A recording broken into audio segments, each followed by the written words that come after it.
You've often given real articulation to a lot of the issues that we're facing in our community. You know specifically, if you go to different areas in our country, you can maybe close your eyes, and if you didn't know the street signs were different, you wouldn't know if you were in Baltimore City, Absolutely. Some of the most hard-hit communities, Ferguson, St. Louis, and, out in that area, or even other rural areas, Louisville, Kentucky, or other places.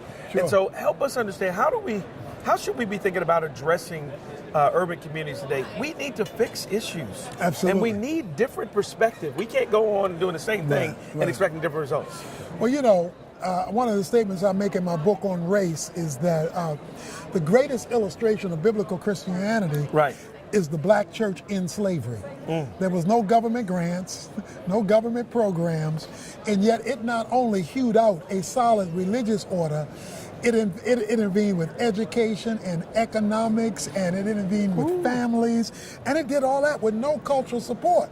So if we did that when all we had was God, and even with the problems we have much more than they had then, something must be amiss within the community itself. So we've got to take some ownership for our responsibility for our children. If you have fathers walking away from their children, and 70% of our girls are single when they give birth to their children, you can't have a stable community.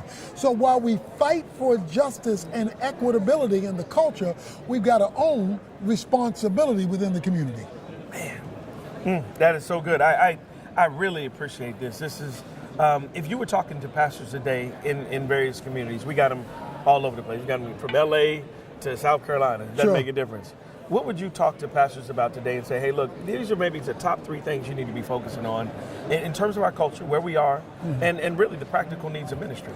Well, I'm always going to start with a return to biblical authority. There we go. Because to talk about the Bible is not necessarily equal to giving it authority. Yes, sir. Giving it authority means it has the last say-so on every subject. So you start there. Then you move from membership to discipleship. So we got plenty of church members, but do not know what it looks like to live all of life under the rule of God. And until that happens, they won't make decisions that are commensurate with that rule. And then after that, we've got to rebuild the family, because the saga of a nation or of a community is its families written large. So we've got to rebuild the family if we want to have stability in the community. Thank you so much. I really appreciate that. This has been good. I'm excited to look at the detour, and to understand what that book is going to be more about.